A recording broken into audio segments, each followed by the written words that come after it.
కాబట్టి ఈ భారతదేశం అంతా ఒకటే. ఈ భారతదేశంలో భాష పేరుతో విభజించడం న్యాయం కాదు.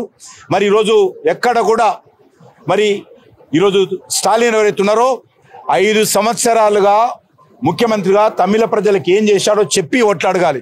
కానీ ఓట్లు అడిగేటువంటి శక్తి ఆయనకు లేదు కాబట్టి, ఏమీ చేయలేదు కాబట్టి ఈరోజు ప్రజలను భాష పేరు మీద పార్లమెంట్ కాన్స్టిట్యున్సీలకు సంబంధించినటువంటి కాన్స్టిట్యున్సీలు తగ్గుతున్నాయనే పేరు మీద ఈరోజు తప్పుడు ప్రచారం చేస్తున్నారు.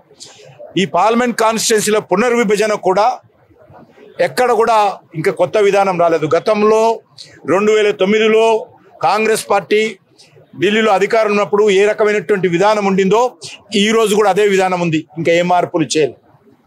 ఇంతవరకు జనాభా సేకరణ కూడా పూర్తి కాలేదు. జనగణన పూర్తి అయిన తర్వాత అప్పుడు కాన్స్టిట్యున్సీల పునర్విభజనకు సంబంధించినటువంటి మరి ఆదేశాలు వస్తాయి. అందులో నియమ నిబంధనలు ఏ రకంగా ఉండాలి, రూల్స్ రెగ్యులేషన్స్ ఇంతవరకు ఫ్రేమ్ చేయలేదు. ఫ్రేమ్ చేసినప్పుడు దానికి సంబంధించినటువంటి చర్చ జరుగుతుంది. అది కూడా ఎక్కడ కూడా జరగలేదు.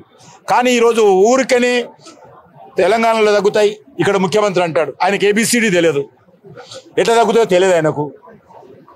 ఆయనకి ఏబిసిడి తెలియకుండా తగ్గుతాయి అని చెప్పి ఆయన మాట్లాడుతున్నాడు. కేంద్రం మీద యుద్ధం చేయాలంటాడు. ఎవరి మీద యుద్ధము? కేంద్రం అంటే ఎవరు? మన దేశమే. భారతదేశం మీద యుద్ధం చేస్తారట వీళ్ళు. కాబట్టి దక్షిణ భారతదేశంలో మీరు గతంలో లాగా ప్రజలను రెచ్చగొడితే దక్షిణ భారత ప్రజలు మీ వెంట లేరు. ప్రజలు చాలా చైతన్యమైనటువంటి వాళ్ళు. రాజకీయంగా, సామాజికంగా, ఆర్థికంగా దక్షిణ భారతదేశ ప్రజలు చైతన్యమయ్యారు.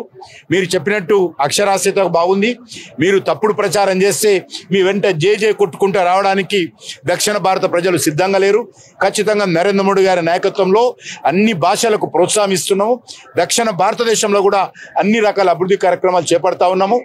మీరు రాజకీయ దురుద్దేశంతో మీరు ఈ రకంగా ప్రజలను రెచ్చగొట్టేటువంటి ప్రయత్నం చేస్తే మీ పప్పులు ఉడకవని ఈ సందర్భంగా కాంగ్రెస్ పార్టీకి, డిఎంకే పార్టీకి హెచ్చరిస్తా ఉన్నారు. సౌత్ లో సీట్లు తగ్గట్లేదు అని చెప్తున్నారా మీరు? ఎట్టి పరిస్థితి ఇంతవరకు ఎవరికి కలపడదని అడుగుతా ఉన్నాను. డీలిమిటేషన్ సందర్భంగా సీట్లు తగ్గుతాయని ఎవరికైనా కలబడ్డదా? ఎవరికైనా చట్టం చేశారా? కొత్త చట్టము ఎక్కడైనా ఇంతవరకు దానికి సంబంధించినటువంటి ఆర్డర్ ఏమైనా వచ్చిందా? ఇంతవరకు జనగణననే జరగలేదు, సెన్ససే జరగలేదు. జరిగిన తర్వాత దీనిపైన చర్చ వస్తుంది. వీళ్ళు రాత్రి కలవడదు కాబట్టి డిఎంకేకి సంబంధించినటువంటి తమిళనాడు ఎన్నికలు ఉన్నాయి కాబట్టి వీళ్ళు రెచ్చగొట్టేటువంటి ప్రయత్నం చేస్తా ఉన్నారు. రైట్, ఫండమెంటల్ రైట్ వాళ్ళు పెట్టుకోమని మాకు అభ్యంతరంలో పోయి వాళ్ళు పోయి మంచిగా పోయి ఆడ పోయి టీ స్నాక్స్ తినేసి రావచ్చు, ఏం పర్వాలేదు. బీజేపీలో ఉన్నటువంటి సీనియర్ నాయకులే ఏ సీఎం వస్తే ఆ సీఎం చెంతకు చేరుతున్నారు అని స్వయంగా పనికిరాని ముచ్చాడు. పదమ్మా పద పద పద పద పనికిరాని ముచ్చాడు మాట్లాడు పద.